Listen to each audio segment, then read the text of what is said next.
es, la injerencia de los Estados Unidos siempre se ha garantizado por la desunión entre los países latinoamericanos, que han estado muchas veces más preocupados de competir entre sí que de colaborar para resistir ante las injerencias del país hegemónico. En este caso, Estados Unidos se enfrenta a una situación inédita, y es que por primera vez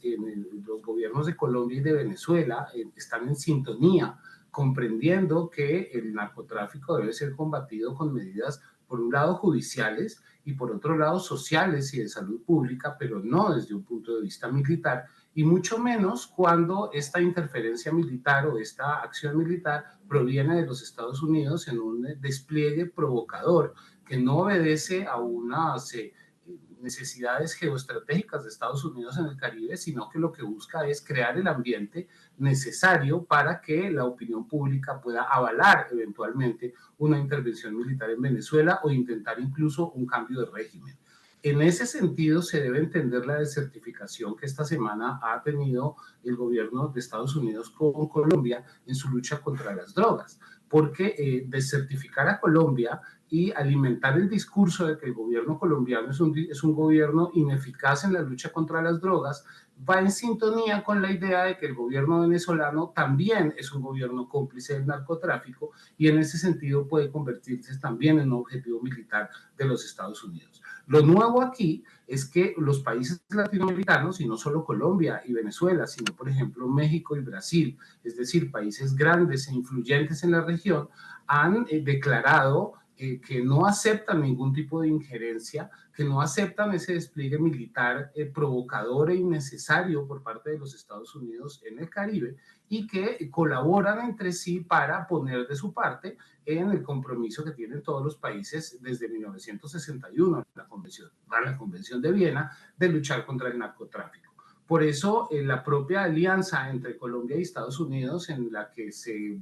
contempla una zona binacional, una zona de paz, en donde la frontera entre los dos países va a ser vigilada y controlada por fuerzas binacionales en coordinación para poder frenar el flujo de narcóticos y en general limitar el alcance de las bandas criminales que operan en la frontera, pues es una muy mala noticia para la administración estadounidense, que hubiera esperado encontrar a unos países latinoamericanos desunidos, compitiendo entre sí o incluso favoreciendo, como en el caso del gobierno anterior, favoreciendo acciones de injerencia y acciones desestabilizadoras en Venezuela. Es un escenario novedoso al que Estados Unidos se tiene que enfrentar y por eso acude a todos estos recursos como las amenazas, como los ataques de falsa bandera o como la desertificación para favorecer este ambiente que le permita una intervención militar.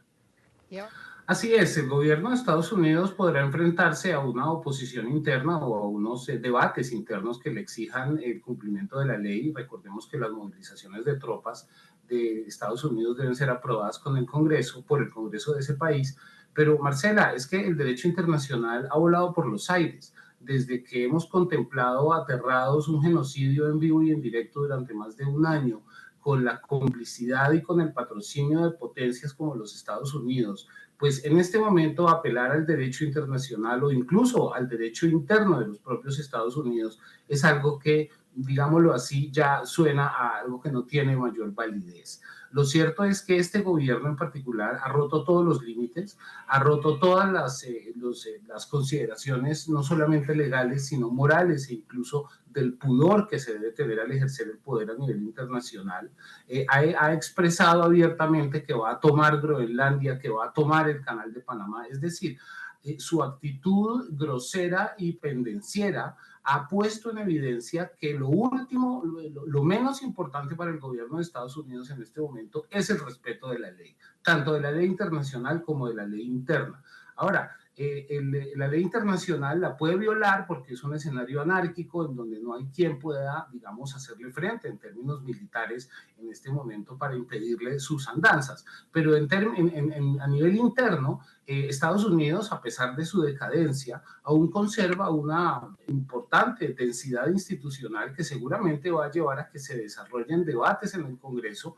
frente a la conveniencia de este tipo de movilizaciones, pero sobre todo de la necesidad capacidad que tiene el presidente Donald Trump de solicitar permiso al Congreso para movilizar tropas. Seguramente será un debate muy agudo y muy agrio que se